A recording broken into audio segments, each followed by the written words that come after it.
Okay, let's start this article. Youth at the Vanguard, ये 27 जुलाई का article है, आज 28 है। सो आज हम इस आर्टिकल को हाफ कंप्लीट करेंगे, जितना भी शॉर्ट टाइम में कंप्लीट हो जाए। So youth at the vanguard, the resoluteness of the protest force the government to step back. Youth at the vanguard, vanguard का मतलब होता है कोई चीज़ फोर फ्रंट में होना, मतलब पहली उसमें होना, फर्स्ट रो में होना। तो वैनगार्ड पर है कौन? Youth. Resoluteness of the protest force the government to step back. Resoluteness का मतलब होता है किसी चीज़ का अनवेवरिंग जो विलिंगनेस होती है, मतलब डिटर्मिनेशन जो होता है उसका, प्रोटेस्ट का जो था, उन्होंने फोर्स कर दिया गवर्नमेंट को कि वो स्टेप बैक कर लें। ठीक है, तो ये इसका सब्जेक्ट है। तो अब हम जो है सेंटेंस की फॉर्मिंग करेंगे पार्सिंग मेथड से, कि कैसे ग्रामर यूज़ हुई है।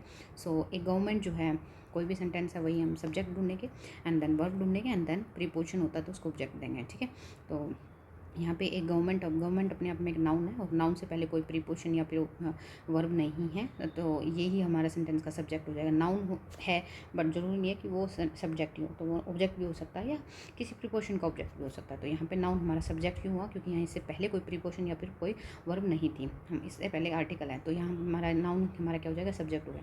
तो हमें सब्जेक्ट मिल चुका है, जो हमारा गवर्नमेंट का फर्स्ट रूल है वो कंप्लीट हो गया। अब उसके बाद वर्ब ढूंढिए, ये मस्ट है, तभी कोई क्लोज या सेंटेंस कंप्लीट होगा। ठीक है, बीच में कोई प्रीपोजिशन आते हो तो उसको ऑब्जेक्ट देंगे, या फिर कोई क्लोज आता है तो हम क्लोज को कंप्लीट करेंगे। तो क्लोज ही आ गया। That does not bend to the will of the people risk being broken. पहले मैं इसका मीनिंग बता देती हूँ कि एक गवर्नमेंट जो है, जो कि डज नॉट बेंड, अगर गवर्नमेंट बेंड नहीं होती है विल ऑफ द पीपल, किसके सामने? To bend to the will of the people, अगर पीपल की इच्छाओं के सामने अगर बैंड नहीं होती है, मतलब झुकती नहीं है, तो रिस्क क्या रहता है कि बीइंग ब्रोकन, वो ब्रोकन हो जाए, वो टूट जाए। सो यहाँ पे हमें सब्जेक्ट मिल गया था, उसके बाद हमारा दैट नाम का क्लोज आ गया। इसके लिए हमें दैट, जो कि गवर्नमेंट के लिए अब आगे बोल रहा है कि दैट गवर्नमेंट जो है वो डज नॉट बैंड, वो बैंड नहीं करती है तो to the will of the people. तो यहाँ पे टू का ऑब्जेक्ट विल हो जाएगा और ऑफ का ऑब्जेक्ट जो है द पीपल हो जाएगा। तो इससे पहले ये क्लोज यहाँ तक खत्म हो जाता है। रिस्क अपने आप में वर्ब है, ये वर्ब गवर्नमेंट के, आगे इसको मैं बाद में डिस्क्राइब करती हूँ। सबसे पहले हम ये देखते हैं, तो यहाँ पे डज नॉट बैंड आया, बैंड जो कि नहीं करती है, तो क्योंकि ये प्रेजेंट इंडेफिनिट में है और हमारा जो है प्रेजेंट इंडेफिनिट में हमारी V1 होती है, बट नोट, क्योंकि नोट आया है तो नोट जो है अपने से पहले हमेशा हेल्पिंग वर्ब लेती है, बट क्योंकि प्रेजेंट इंडेफिनिट में V1 होता है तो हेल्पिंग वर्ब नहीं होती, तो इसीलिए हम हेल्पिंग वर्ब नोट और जो इंटेरोगेटिव क्वेश्चन होते हैं उसमें जो है लेके आते हैं। तो कौन सी? डू फैमिली से लेके आते हैं। तो डू फैमिली से हम यहाँ पे, क्योंकि गवर्नमेंट है, सब्जेक्ट सिंगुलर है, तो हम यहाँ से डू या डज लेंगे। तो डू डज में से प्लूरल के लिए डू होती है, तो यहाँ पे डज हमारा आ गया। तो डज हेल्पिंग, तो नोट से पहले हमारी हेल्पिंग वर्ब डज आ गई और उसके बाद V1 हमारी आ गई, बेस फॉर्म में रहेगी। ठीक है, बैंड, और इसकी सेकंड थर्ड बैंड ओके ये होती है। तो यहाँ पे V1 आ गया, इस वजह से ये डज नॉट बैंड आया। और उसके बाद जो है to the will and of the people. Okay, और उसके बाद हमारा ये क्लोज तो कंप्लीट हो गया, बट हमारा सब सब्जेक्ट था उसको वर्ब नहीं मिली, तो उसको वर्ब अब आ गई रिस्क। तो गवर्नमेंट है वो की रिस्क करती है, जैसे मैंने बोला था कि प्रेजेंट इंडेफिनिट टेंस है तो V1 आएगा, तो क्योंकि सब्जेक्ट हमारा सिंगुलर है तो V1 के साथ हमारा ऐसा या ये ऐसा आता है। तो यहाँ क्या आ गया? रिस्क। रिस्क क्या रिस्क है? बीइंग ब्रोकन, उसके टूटने का। तो अब यहाँ पे एक ग्रामर का अच्छा रूल है। रूल क्या है कि गवर्नमेंट को रिस्क है कि वो टूट जाएगी, तो टूट जाएगी। तो यहाँ पे जो है गवर्नमेंट जो है अपने आप में, गवर्नमेंट पे काम हो रहा है, गवर्नमेंट किसी को नहीं तोड़ेगी, गवर्नमेंट टूट जाएगी। तो गवर्नमेंट टूट जाएगी तो हम यहाँ पे रिस्क, हम ये नहीं लिख सकते ब्रेकिंग, रिस्क ब्रेकिंग। अगर मैं यहाँ पे ब्रेकिंग लिखती हूँ जस्ट, रिस्क क्या है? ब्रेकिंग, ब्रेक करने का। छोड़िए ब्रेकिंग भी, आप ब्रेकिंग भी सोचेंगे, ब्रेकिंग क्यों लिखा, ब्रेक लिख दूँ, एक government risk break, government risk break. Break क्या है? अपने आप में वर्ब है, बट क्या एक वर्ब का ऑब्जेक्ट वर्ब हो सकता है? नहीं हो सकता है, क्योंकि ये वर्ब है। जैसे मैंने ऊपर बोला था, वर्ब अपना ऑब्जेक्ट ले भी सकती है, नहीं भी ले सकती है। तो ये ब्रेक वर्ब आ गया, तो ये वर्ब किसकी वर्ब है? ऐसे वर्ब नहीं हो सकती ना, एक सब्जेक्ट की एक से ज़्यादा वर्ब तभी हो सकती है, एंड बट वगैरह से हो, तो यहाँ ब्रेक नहीं आ सकता। तो ठीक है, मैं इसको नाउन बनाने के लिए, जैसे मैंने बोला था, अगर किसी भी पहली वीडियोज़ में बोला है मैंने, जैसे कि किसी भी वर्ब को अगर हमें नाउन बनाना है, ठीक है, तो उसमें हम ING अगर लगा दें तो वो अपने आप में क्या बन जाएगा? जिसको जिरंड बोलते हैं, तो वो एक नाउन बन जाएगा। ठीक है, वो सब्जेक्ट और ऑब्जेक्ट दोनों का काम कर सकता है। तो अब मैं ब्रेक में ब्रेकिंग लगा दूँ, तो यहाँ पर क्या आ जाएगा? हमारी कंडीशन फुलफिल हो जाएगी कि जो है नाउन, जो हमारा वर्ब है उसको ऑब्जेक्ट मिल गया एज ए नाउन के रूप में, जिरंड फॉर्म में। तो जिरंड अपने आप में सब्जेक्ट हो सकता है, ऑब्जेक्ट हो सकता है। तो ये ब्रेकिंग अपने आप में अब नाउन हो गया, जो वर्ब नहीं रहा। तो अब ये रिस्क ब्रेकिंग हो सकता है। बट अभी ब्रेकिंग में भी प्रॉब्लम है। ब्रेकिंग में क्या प्रॉब्लम है? अभी भी ब्रेकिंग ये दिखा रहा है कि गवर्नमेंट जो है वो ब्रेक करेगी, गवर्नमेंट पे काम हो रहा है वो नहीं दिख रहा, पैसिव फॉर्म में दिखाना है। इस ब्रेकिंग को जो जिरेंट फॉर्म है इसको पैसिव फॉर्म में दिखाना है। तो इसको पैसिव फॉर्म में दिखाना है, किसी भी को भी पैसिव फॉर्म में दिखाना है तो उसकी हमारा रूल क्या होता है, बी फैमिली की वर्ब प्लस V3। तो यहाँ वर्ब क्या है हमारी, वर्ब क्या है हमारी ब्रेक, तो ब्रेक को हम क्या लिख देंगे, ब्रोकन। बट क्योंकि हमें जो है नाउन फॉर्म दिखानी है ब्रेक की, तो उसके लिए हम क्या करेंगे, बी फैमिली की ING फॉर्म लिख लेंगे। तो यहाँ पे क्या हो जाएगा, बीइंग ब्रोकन। ओके, सो ऐसे ये जो है बीइंग ब्रोकन हमारा यूज़ हुआ।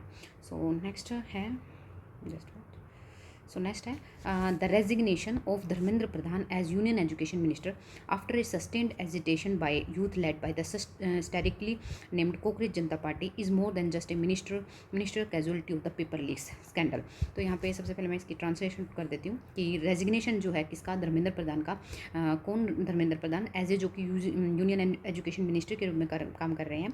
आफ्टर ए सस्टेन्ड एजिटेशन, एक सस्टेन मतलब एक लगातार जो एजिटेशन मतलब गुस्सा है, फ्रस्ट्रेशन है, वो यूथ का जो लेड कर रही थी, हिस्टेरिकली जो बोला जाता है, मतलब एक कटाक्ष के रूप में बोलो या कैसे बोलो, कांग्रेस जनता पार्टी के रूप में जो काम कर रही थी, उनका जो लगातार गुस्सा था, एजिटेशन था, उनके प्रोटेस्ट के बाद is more than just a ministerial casualty of the paper leak scandal. जो ये जो रेजिग्नेशन है ये एक ministerial casualty of paper leak scandal से कहीं ज़्यादा है। ठीक है, ये तो एक एक्स्ट्रा इन्फॉर्मेशन थी कि कौन मतलब एजिटेशन हुआ कांग्रेस जनता पार्टी वगैरह। तो यहाँ पे धर्मेंद्र प्रधान का जो रेजिग्नेशन है उसके बारे में जो ये इन्फॉर्मेशन है, इससे पहले एक कॉमे के बाद जो है ये एक्स्ट्रा इन्फॉर्मेशन है, ये इससे पहले रेजिग्नेशन जो है यूनियन एजुकेशन मिनिस्टर का, इसके बारे में बताया कि एक minister casualty of paper leak scandal, जो स्कैंडल का मतलब होता है घोटाला, तो इस पेपर लीक घोटाले से कहीं कुछ ज़्यादा है। तो ठीक है, ये इसकी एक्सप्लेनेशन है। अब इसका पार्सिंग मेथड देखते हैं। जो रेजिग्नेशन है, हम सबसे पहले वही नाउन देखेंगे। तो रेजिग्नेशन अपने आप में क्या है, नाउन है।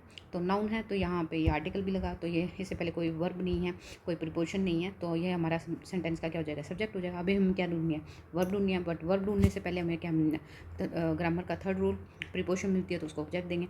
तो यहाँ पे प्रीपोजिशन मिल गई ऑफ, धर्मेंद्र प्रधान मिल गया, इसका ऑब्जेक्ट हो जाएगा। एज यहाँ हो जाएगा यूनियन एजुकेशन मिनिस्टर, ये सब इसी का हो जाएगा। आफ्टर ए सस्टेन, अभी इस कोमा लगा के एक एक्स्ट्रा इन्फॉर्मेशन दी गई है। आफ्टर ए मतलब जब हम कोई बात बोल रहे हैं और उसमें कोई एक्स्ट्रा इन्फॉर्मेशन देंगे तो हम दोनों जगह कोमा लगा देंगे, मतलब स्टार्टिंग में और लास्ट में। तो यहाँ पे वही किया गया है। आफ्टर ए सस्टेन्ड, उसके बीच में कोई क्लोज जो है वो हम देखेंगे कि कैसा है। तो आफ्टर ए सस्टेन्ड जो है एजिटेशन, एजिटेशन का मतलब है कोई गुस्सा जो है, फ्रस्ट्रेशन, ऐसा सस्टेन्ड एजिटेशन। ठीक है, सस्टेन का मतलब होता है कोई चीज़ लगातार। बट यहाँ पर V3 है, ये V3 या V2 जो भी है, पर ऐसे V2 नहीं होती कभी भी बिना सब्जेक्ट के, तो V3 होती है। और वो V3 क्या होती है, वो पास्ट पार्टिसिपल होता है। पास्ट पार्टिसिपल जैसे मैंने पहले भी वीडियो में बताया, मतलब क्या होता है, एक एडजेक्टिव का काम करता है। एडजेक्टिव किस लिए, जो उसके पास में जो नाउन है उस नाउन की जो है के लिए एडजेक्टिव का काम करता है, उसके बारे में कुछ बताता है। तो ये एजिटेशन ऐसा जो कि सस्टेन्ड है, लगातार। ठीक है, तो सस्टेन्ड एजिटेशन जो है और क्योंकि यहाँ पे प्रेजेंट पार्टिसिपल भी हो सकता था, सस्टेनिंग भी हो सकता था, बट सस्टेनिंग क्यों नहीं हुआ, क्योंकि जो एजिटेशन है उसको किया जा रहा है, ना कि एजिटेशन किसी को कर रहा है। तो उसको किया जा रहा है, तो जब किसी पे काम हो रहा होता है, उस नाउन पे काम हो रहा था जिसके लिए पास्ट पार्टिसिपल यूज़ हुआ, तो हम पास्ट पार्टिसिपल यूज़ करते हैं, मतलब V3 यूज़ करते हैं। अगर उस जिस नाउन के लिए हम उस पार्टिसिपल को यूज़ कर रहे हैं, अगर वो नाउन डूअर है, देन हम प्रेजेंट पार्टिसिपल मतलब वर्ब की ING फॉर्म यूज़ करेंगे। ओके, तो यहाँ पे हमारा क्या आ जाएगा, सस्टेन्ड एजिटेशन। ओके, एडजेक्टिव जो है V3 आ जाएगा। उसके बाद है बाय यूथ लेड, यूथ जो है, यूथ के बारे में भी लेड आ गया। लीड जो होता है, लीड का मतलब लीड करने वाला, जो चलाता है, उसकी सेकंड फॉर्म क्या होती है, लेड। तो यहाँ पे भी यूथ लेड, ये अपने आप में एडजेक्टिव का काम कर रहा है। यूथ के लिए एडजेक्टिव का काम कर रहा है लेड। और क्योंकि देखो बाय द स्टेरिकली नेम्ड जो है कोकरोच जनता पार्टी, और कोकरोच जनता पार्टी के लिए भी नेम्ड क्या गया अपने आप में, पार्टिसिपल। कोकरोच जनता पार्टी जिसको बोला जाता है, ठीक है, कोकरोच जनता पार्टी किसी को नहीं बोल रही है, कोकरोच जनता पार्टी को बोला जाता है। ठीक है, तो यहाँ पे क्या हो जाएगा, यहाँ भी पास्ट पार्टिसिपल, यहाँ भी पास्ट पार्टिसिपल, यहाँ भी पास्ट पार्टिसिपल, मतलब ये एक तरह से एडजेक्टिव का काम कर रहे हैं। और इसी बीच ये सारा जो है एक्स्ट्रा इन्फॉर्मेशन थी। अब हम देखते हैं हमारा जो सब्जेक्ट था द रेजिग्नेशन, क्योंकि उसके बाद तो ये बीच में रामायण थी। रेजिग्नेशन सब्जेक्ट है, उसके बाद वर्ब का है, is more than just a ministerial casualty of the paper leak scandal. Is, यहाँ पे जो रेजिग्नेशन है, इज़ दिस, मतलब this is a linking verb का काम कर रही है। मतलब यहाँ कोई एक्शन नहीं हो रहा, यहाँ एक स्टेट बताई गई है। जब कोई स्टेट बताई जाती है तो हम क्या करते हैं कि कोई भी सेंटेंस में स्टेट बताई जाती है तो बी फैमिली की वर्ब जो है यूज़ कर लेते हैं, इज़, एम, आर, वाज, वर है। ठीक है, तो या लिंकिंग वर्ब अपने आप में ही कोई स्पेशल वर्ब होती है जो लिंकिंग वर्ब का काम करती है, मतलब एज ए जिसको हटा भी दे, अगर उस वर्ब को हम हटा भी दे तो वो एज ए इक्वल, या फिर अगर इज एम आर उसकी जगह लगा दे तो वो सेंटेंस वही मायने में वही सेम ही रखें, तो वो लिंकिंग वर्ब हो सकती है। बट ऐसा कुछ कोई वर्ब एक्शन वाली कोई वर्ब नहीं है, तो हम बी फैमिली की वर्ब को एज ए स्टेट के रूप में यूज है। तो यहाँ पे भी ऐसा ही हुआ कि कोई एक्शन नहीं हुआ, स्टेट है कि रेजिग्नेशन जो है क्या है, रेजिग्नेशन क्या है, तो ये एक स्टेट है अपने आप में। तो यहाँ पे इसीलिए हमने प्रेजेंट इंडेफिनिट की बात हो रही है तो इसलिए हमने इज़ यूज़ किया, क्योंकि रेजिग्नेशन अपने आप में सिंगुलर है, अदरवाइज हम आर यूज़ कर सकते थे। तो रेजिग्नेशन क्या है, इज़ है। फिर उसके बाद जो है क्या है, मतलब जो सब्जेक्ट का है कॉम्प्लीमेंट दिया जाएगा, more than just a ministerial casualty है of the paper leaks scandal, ये सब चीज़ें जो है इसके ऑब्जेक्ट हो जाएंगे। नेक्स्ट है, it is a seminal movement in the unravelling of what political scientist describe as Bharatiya Janata Party dominant party system in India democracy which allows little elbow room for a fragmented opposition. यहाँ पे देखो ये it is ए क्या है, seminal movement. Seminal का मतलब होता है एक पिवटल मूवमेंट, मतलब एक इंपॉर्टेंट मूवमेंट है ये। It is A this movement, तो यहाँ पे भी हमारा सब्जेक्ट हो जाएगा, मतलब जो कि प्रोनाउन है, प्रोनाउन एक सब्जेक्ट हो जाएगा। यहाँ पे भी एक लिंकिंग वर्ब का काम कर रहा है, क्योंकि स्टेट है, कोई ऐसा काम नहीं हुआ, एक मूवमेंट है, इट इज़ मूवमेंट। तो कैसा movement, it is a movement, ये लिंकिंग वर्ब का काम कर रहा है हमारा। तो यहाँ तक कंप्लीट हो गया। इन हमारी प्रीपोजिशन हो गई। प्रीपोजिशन का ऑब्जेक्ट क्या है, the ravelling, unravelling, sorry the unravelling. तो अनरेवलिंग यहाँ पे अनरेवल क्या होता है, अनरेवल का मतलब होता है किसी चीज़ को सुलझाना, गुत्थी को सुलझाना या गांठों को सुलझाना, तो अनरेवल होता है। अनरेवल अपने आप में क्या है, वर्ब है, बट हम मुझे इनके बाद क्या चाहिए, ऑब्जेक्ट। प्रीपोजिशन को क्या चाहिए, ऑब्जेक्ट। और जैसे मैंने बोला था प्रीपोजिशन को ऑब्जेक्ट चाहिए, और ऑब्जेक्ट क्या होता है हमारा, नाउन, प्रोनाउन या फिर जिरन। तो यहाँ नाउन प्रोनाउन तो है नहीं, वर्ब है, तो वर्ब को अगर हमें जिरन, मैं अगर इसको जिरन में चेंज कर दूँ तो ये अपने आप में ऑब्जेक्ट का काम कर लेगा। तो अनरेवल की जगह मैं क्या लिख देती हूँ, अनरेवलिंग। तो यहाँ पे जो हमारा जिरंड हो जाएगा, ये इसका पार्टिसिपल होगा ऑफ व्हाट पॉलिटिकल जो साइंटिस्ट जो है। अब उसके बाद एक वट लगा के दूसरा क्लोज स्टार्ट हो गया। तो पॉलिटिकल जो साइंटिस्ट है, ये अपने आप में इस वट के बाद जो क्लोज है उसका जो सब्जेक्ट ये हो जाएगा साइंटिस्ट, ठीक है। पॉलिटिकल इसकी एक तरह से एडजेक्टिव का काम करेगा, और साइंटिस्ट इसमें नाउन जो है सब्जेक्ट का काम करेगा। तो उसके बाद साइंटिस्ट है तो डिस्क्राइब मतलब V1 आ जाएगा, क्योंकि साइंटिस्ट है, प्लूरल है। और एज द भारतीय Janata Party dominant party system in India democracy विच जो है, अब यहाँ पे जो इंडियन डेमोक्रेसी है, विच के बाद जो है एक नया क्लोज स्टार्ट हो गया। डेमोक्रेसी क्या करती है, अलाउ करती है, वट क्या अलाउ करती है, little elbow room for a fragmented opposition. Four के बाद प्रीपोजिशन है, प्रीपोजिशन का ऑब्जेक्ट क्या हो जाएगा, फ्रेगमेंटेड, ए फ्रेगमेंटेड अपोजिशन। अपोजिशन क्या अपने आप में नाउन है, उसका जो पार्टिसिपल है, मतलब कौन सी अपोजिशन, जो कि फ्रेगमेंटेड है, जो टुकड़ों में बटी हुई है। तो ए फ्रेगमेंटेड, फ्रेगमेंटेड मतलब अपोजिशन जो टुकड़ों में बटी हुई है, तो ये अपने आप में पास्ट पार्टिसिपल का काम करेगा, अपोजिशन। ओके, नेक्स्ट है entrance examination are the gatekeeping mechanism that determines. इससे बात से पहले यहाँ तक खत्म करते हैं। एंट्रेंस जो एग्जामिनेशन है, ये एग्जामिनेशन अपने आप में क्या है, नाउन है, तो कैसे एग्जामिनेशन, एंट्रेंस एग्जामिनेशन, ये एडजेक्टिव का काम करेगा। तो सब्जेक्ट हमें मिल गया, वर्ब देखिए आर आई है। आर क्यों आई है, are the gatekeeping mechanism, एक स्टेट बताया, कोई वो नहीं है। जो एंट्रेंस एग्जामिनेशन है वो एक कैसा मैकेनिज्म है, गेट कीपिंग मैकेनिज्म, कोई एक्शन हो रहा है क्या, नहीं, स्टेट बता रहे हैं कि एंट्रेंस एग्जाम में एक गेट कीपिंग मैकेनिज्म है, एक मैकेनिज्म है, बाद में देखते हैं गेट कीपिंग। तो एंट्रेंस एग्जामिनेशन कैसा मैकेनिज्म है, गेट कीपिंग मैकेनिज्म है। तो यहाँ पे हम एग्जामिनेशन के हिसाब से हमने आर लगा दिया, वही लिंकिंग वर्ब है, ये लिंकिंग वर्ब क्योंकि सब्जेक्ट प्लूरल है तो आर लगा लिया। फिर उसके बाद सब्जेक्ट को एंट्रेंस एग्जामिनेशन क्या, सब्जेक्ट कॉम्प्लीमेंट दे दो। एंट्रेंस एग्जामिनेशन एक मैकेनिज्म है, कैसा मैकेनिज्म है, गेट कीपिंग मैकेनिज्म है, क्योंकि यहाँ पे मैकेनिज्म जो है नाउन है तो यहाँ पे द आर्टिकल लगाया है। और मैकेनिज्म जो कि गेट कीपिंग है, मतलब एक तरह से स्क्रीनिंग करने वाला मैकेनिज्म है। गेट कीपिंग का मतलब है जो मतलब समझ रहे हो ना, स्क्रीनिंग कर रहा हो, स्क्रीन आउट कर रहा हो, लाइक दैट। तो मैकेनिज्म गेट कीपिंग करने वाला है, क्योंकि ये प्रेजेंट पार्टिसिपल है, मतलब इसका जो पार्टिसिपल है ये इसकी मैकेनिज्म की क्वालिटी एडजेक्टिव के रूप में जो है गेट कीपिंग है। और क्योंकि मैकेनिज्म करने वाला है अपने आप में, तो ये गेट कीपिंग आएगा। अदरवाइज क्या होता है, गेट कीप्ड मतलब लाइक केप्ट, ठीक है, मतलब ये V3 होता, तो गेट कीपिंग तो नहीं होता। ओके, नेक्स्ट है दैट के बाद नया क्लोज स्टार्ट होता है, दैट डिटरमाइंस। तो इसका मतलब जो है सब्जेक्ट यहाँ नहीं दिया दैट के बाद, इसका मतलब जो इससे पहले है वही इसका सब्जेक्ट हो जाएगा। तो मैकेनिज्म कैसा है, जो कि डिटरमाइंस करता है, तो ये वही क्योंकि इंडेफिनेट में तो प्रेजेंट V1 आ जाएगी, सब्जेक्ट मिल गया, वर्ब मिल गई। अब कुछ भी हो, विच, फिर उसके बाद विच आ गया तो नेक्स्ट क्लोज स्टार्ट हो गया। फिर यंग इंडियंस, उसके बाद नेक्स्ट क्लोज के लिए हमें सब्जेक्ट मिल गया, यंग इंडियंस मिल गया। तो सब्जेक्ट हमारा ये हो जाएगा, सब्जेक्ट की वर्ब मिलेंगी, young Indians get to enter the narrow but reassuring world of formal employ later on in a country. यहाँ तक बता देती हूँ, which young Indians get to enter the narrow जो है ये एक मैकेनिज्म, एंट्रेंस एग्जाम जो है मैकेनिज्म है जिसमें गेट कीपिंग का काम करता है, और जहाँ से जो है यंग इंडियंस है उनको एंटर मिलता है, एंट्री मिलती है कहाँ से, नैरो, एक बहुत नैरो और रीअश्योरिंग वर्ल्ड फॉर्मल एम्प्लॉयमेंट में, एक फॉर्मल एम्प्लॉयमेंट में उनको नौकरी मिलती है। तो यहाँ तक हम देखते हैं, फिर उसके बाद नेक्स्ट स्टार्ट करते हैं। तो यंग इंडियंस हमारे सब्जेक्ट हो जाएगा, इसकी वर्ब क्या होगी, गेट टू एंटर। यहाँ पे वर्ब क्या है, यंग इंडियंस गेट, ठीक है, गेट, यहाँ पे गेट हमारी क्या होगी, यंग इंडियंस को मतलब मिलती है, क्या मिलती है, टू एंटर। तो यहाँ पे किस, जब कोई वर्ब, जब कोई हमारी वर्ब एक एक्शन के बाद दूसरा एक्शन हो तो टू प्लस जो है टू इन्फिनिटी का यूज़ कर लेते हैं। तो get to enter, get to infinity, तो get to enter what the narrow but reassuring world of, but reassuring world of formal employment later on. यहाँ पे ये एक तरह से हमारा लेटर ऑन हमारा उसका काम करेगा, एडवर्बियल फ्रेज का, और ऑफ के लिए फॉर्मल एम्प्लॉयमेंट इसका ऑब्जेक्ट हो जाएगा, और बट रीअश्योरिंग करता है वर्ल्ड, वर्ल्ड। अब यहाँ पे जो वर्ल्ड है कैसा वर्ल्ड, जो कि रीअश्योर कर रहा होता है, ठीक है, रीअश्योर वर्ल्ड रीअश्योर कर रहा था, ये प्रेजेंट पार्टिसिपल हो जाएगा। ये हमारा सब्जेक्ट मिल गया, वर्ब मिल गई थी, और ये टू इन्फिनिटिव के बाद दूसरा, एक एक्शन के बाद दूसरा एक्शन हो, मतलब एक वर्ब के बाद दूसरी वर्ब हो, तो टू इन्फिनिटिव लगा के इन्होंने ये बात बता दी। और उसके बाद जो है टू एंटर, और टू एंटर जो अपने आप में, हाँ, जो टू इन्फिनिटिव है वो अपना, क्योंकि टू इन्फिनिटिव भी अपने आप में एक जो है वर्ब होती है, आधी दूरी से ही पर वर्ब होती है, तो वर्ब ये भी अपना ऑब्जेक्ट ले सकती है। जैसे ओरिजिनल मेन वर्ब अपना ऑब्जेक्ट ले सकती है, जैसे मैंने बोला था मेन वर्ब अपना ऑब्जेक्ट ले सकती है, नहीं ले सकती है, तो ऐसे ही टू इन्फिनिटिव भी अपना ऑब्जेक्ट ले भी सकती है, नहीं भी।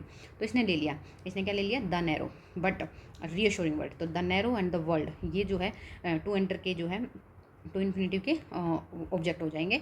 और ये वर्ल्ड जो है, वर्ल्ड का पार्टिसिपल मतलब वर्ल्ड के बारे में बता रहा है कि रीअश्योर करने वाला वर्ल्ड ये है। ओके, लेटर ऑन इसकी एडवर्बियल फ्रेज हो गया। नेक्स्ट है in a country where, later on in a country, in preposition की ऑब्जेक्ट एक कंट्री, वेयर जो है एक फिर क्लोज स्टार्ट हो जाएगा। मोस्ट जो वर्क है, मोस्ट वर्क जो है वो क्या हो जाएगा, सब्जेक्ट हो जाएगा, और उसके बाद रिमेन्स हो जाएगा, इसकी वर्ब हो जाएगी V1, और इन के बाद इन का जो ऑब्जेक्ट हो जाएगा प्रीपोजिशन का object the grinding unorganised sector, मतलब इनका प्रीपोजिशन का ऑब्जेक्ट क्या हो जाएगा, सेक्टर। और सेक्टर के बारे में क्वालिटी बता रहा है, कौन सा सेक्टर, अनऑर्गेनाइज सेक्टर, सेक्टर जो कि अनऑर्गेनाइज है, यही पास्ट पार्टिसिपल V3 यूज़ किया है। और ग्रिंडिंग सेक्टर जो कि अनऑर्गेनाइज्ड है, और ग्रिंडिंग करने वाला मतलब उस चीज़ को ग्राइंड करने वाले, ठीक है। उसके बाद है नेक्स्ट है रिपीटेड जो लीक्स हैं across several examination have turned an apparatus for testing merit into one of wide spread graft. Okay, next है जो रिपीटेड लीक्स हैं सेवरल एग्जामिनेशन वो हैव टर्न कर चुके हैं, मतलब क्योंकि ये प्रेजेंट परफेक्ट है, तो यहाँ पे हैव फैमिली प्लस वर्ब की third form, for testing, for के लिए टेस्टिंग, और into one of wide spread graft. Next है close to 20 lakh candidates were made to take the national eligibility cum entrance NEET exam and again after gruelling preparation that coincided with their school examination. तो यहाँ पे क्या बोला है कि close to 20 lakh जो students थे, कैंडिडेट्स थे, उनको एक तरह से टेस्ट देने के लिए नेशनल उन्होंने नीट का एक दोबारा एग्ज़ाम देना पड़ा। आफ्टर कब, जब ग्रूलिंग प्रिपरेशन, मतलब ग्रूलिंग का मतलब वो एक आर्डियस बोलते हैं, आर्डियस मीन्स मतलब हार्ड वर्किंग लेबरस जो वर्क है, मतलब मेहनत का काम करने वाले, इतना मेहनती काम करने के बाद, इतनी मेहनत से प्रिपरेशन करने के बाद इंसाइडेड क्या हुआ कि उनके स्कूल एग्जामिनेशन के टाइम उनको दोबारा ये पेपर देना पड़ा। तो let's break the grammar rule. Close to 20 lakh candidates were made to take the national eligibility. ये पॉजिटिव सेंटेंस है, जब कोई किसने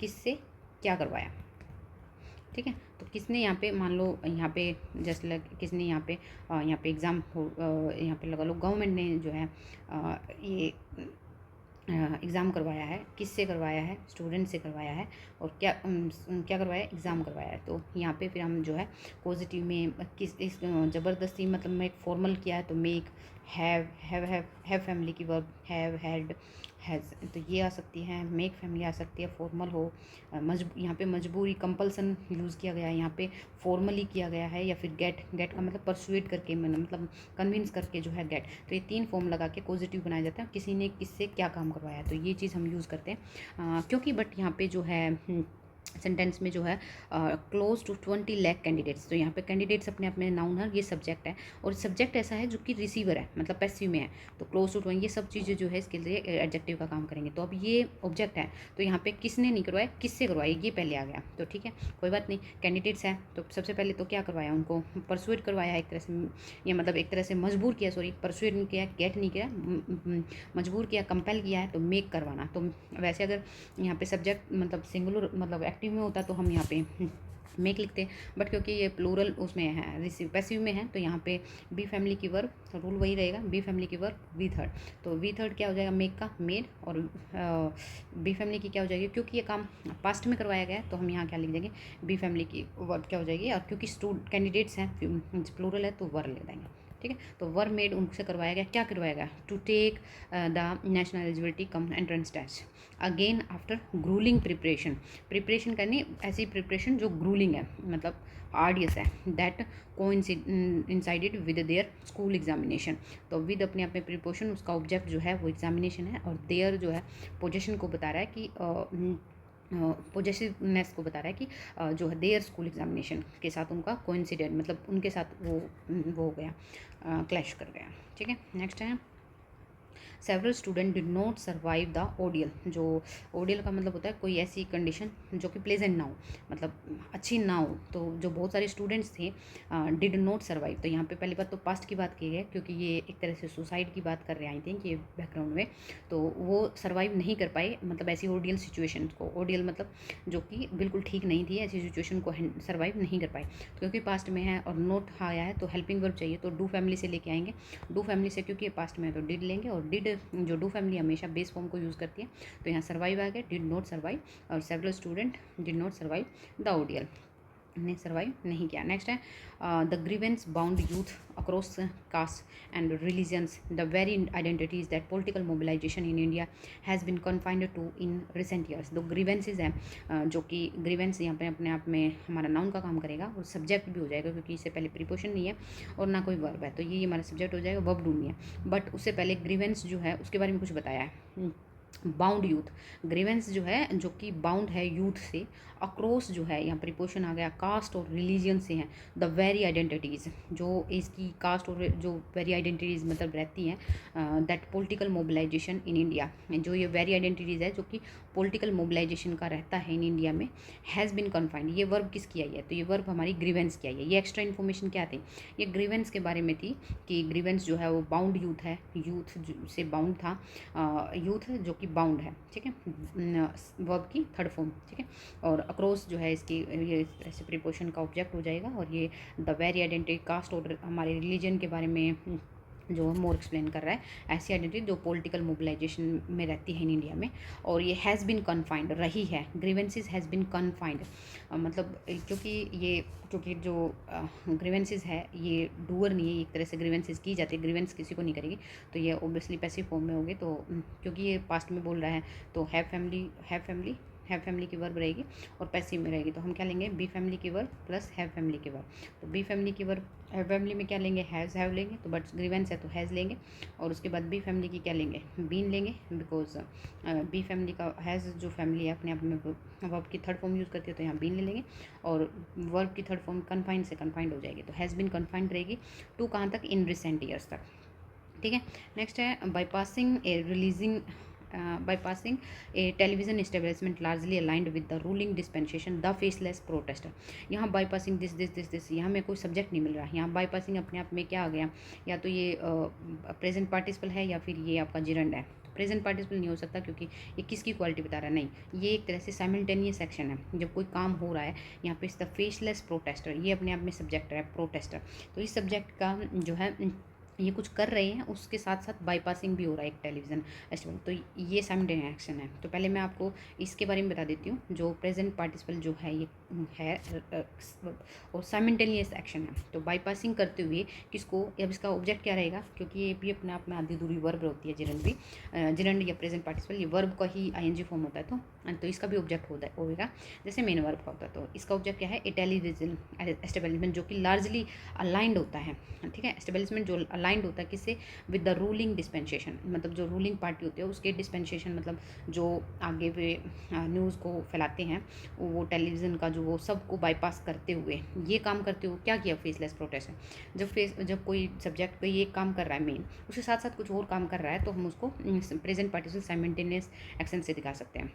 ठीक है, तो ये ऐसे ही दिखाया। अब हमारा सेंटेंस का सब्जेक्ट स्टार्ट होएगा। द फेसलेस प्रोटेस्टर बिल्ड, यहाँ पे बिल्ड सब्जेक्ट हो जाएगा ये हमारा। बिल्ड जो है वर्ब की फर्स्ट फॉर्म हो जाएगी। Build what, sport on social media within days. Okay, the high handedness of the Delhi police and the attempts to throttle the internet and mobility around the protest venue only swelled their ranks। यहाँ पे high handedness of Delhi police and the attempts. तो यहाँ पे Delhi police और अपने आप में attempts, ये एक सब्जेक्ट हो गया, ये दूसरा सब्जेक्ट हो गया।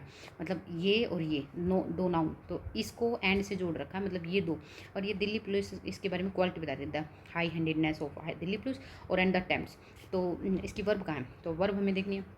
उससे पहले हमारा क्या आएगा, क्या आ गया, टू थ्रोटल। टू इन्फिनेटिव आ गया। थ्रोटल का मतलब होता है किसी चीज़ को चोक कर लेना। टू थ्रोटल इसका अपना ऑब्जेक्ट हो भी सकता है, नहीं भी है object. The internet and the mobility around the protest venues only swelled their ranks. तो यहाँ पे जो है ओनली स्वेल्ड, ये प्रोटेस्ट, ये जो है टू थ्रोटल का the internet and mobility around का object the protest venue and to throttle का द प्रोटेस्ट, ये पूरा इसका आ जाएगा, पर स्पेसिफिक इसका ये हो जाएगा। और ये सब यहाँ तक हमारा क्या हो जाएगा, ये टू थ्रोटल के बारे में हो जाएगा। बट हमें सब्जेक्ट मिल गया, वर्ब नहीं मिले। अब मिलेगी ओनली स्वेल्ड। ओनली स्वेल्ड का मतलब है कोई चीज़ बढ़ना, इंक्रीज होना, तो ओनली स्वेल्ड हो जाएगी। ये वर्ब आ गई V2। तो ये दोनों सब्जेक्ट है, इसके लिए वर्ब हो जाएगी देयर रैंक्स। तो उनके रैंक्स को, किसको, स्वेल्ड अपनी, मैंने बोला था ना वर्ब अपना ऑब्जेक्ट वट या वूम से ले सकते हैं, किसको, तो वूम हाँ बनाया गया, देयर रैंक्स को। ओके, द गवर्नमेंट जो है इवेंचुअली फाउंड, तो ये गवर्नमेंट अपने आप में सब्जेक्ट है, इवेंचुअली अपनी एडवर्ब है, फाउंड फाइंड फाउंड, तो V2 आ गया। तो कोई टाइम लाइन होगी, मतलब पास्ट की बात कर रहे हैं। गवर्नमेंट ने क्या फाउंड किया, दैट। उसके बाद हमारा सब्जेक्ट मिल गया, वर्ब मिल गई, क्लोज तो कंप्लीट हो गया। उसके बाद हम दिस एजिटेशन, तो अपने आप में दिस एजिटेशन दूसरा सब्जेक्ट स्टार्ट हो जाएगा, सबॉर्डिनेट सब्जेक्ट बोल देंगे। और वर्ब क्या हो जाएगी, could not be crushed. Agitation को क्रस्ट नहीं किया जा सकता। तो एजिटेशन अपने आप में जो सब्जेक्ट है वो रिसीवर है, तो पैसिव फॉर्म यूज़ करें। किया जा सकता है, करना है तो मॉडल वर्ब यूज़ करेंगे, तो कुड ले लिया।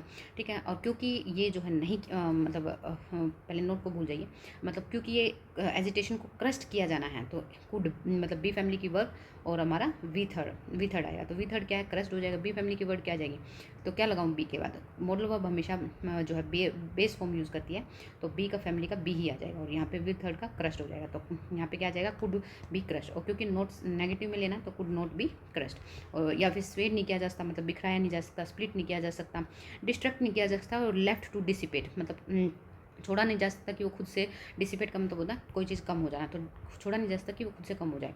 तो ये एजिटेशन जो है ऐसे नहीं हो सकता। तो ये क्लोज के भी हमने सब्जेक्ट भी दे दिया और इनकी वर्ब भी दे दी। As others have been the past 12 years, तो यहाँ पे हमें एज जो है, उसके बाद थर्ड जो क्लोज है एज कंजक्शन के थ्रू में काम कर रहा है, और अदर्स जो है अपने आप में हमारा सब्जेक्ट हो जाएगा, जो कि डूअर होगा और प्लूरल होगा। तो हैव बीन जो रहे हैं, हैव बीन मतलब प्रेजेंट परफेक्ट में इन्होंने बात की है, और जो है स्टेट की बात की है। प्रेजेंट परफेक्ट में स्टेट की बात करना मतलब वर्ब नहीं होना, तो प्रेजेंट परफेक्ट मतलब हैव फैमिली की वर्ब और बी फैमिली की वर्ब, बस। तो हैव फैमिली में यहाँ पे अदर्स है, तो हमारा क्या लेंगे, हैव लेंगे प्लूरल, और बी फैमिली की वर्ब क्या लेंगे, बीन लेंगे, क्योंकि हैव हमेशा वर्ब की थर्ड फॉर्म फॉलो करता है।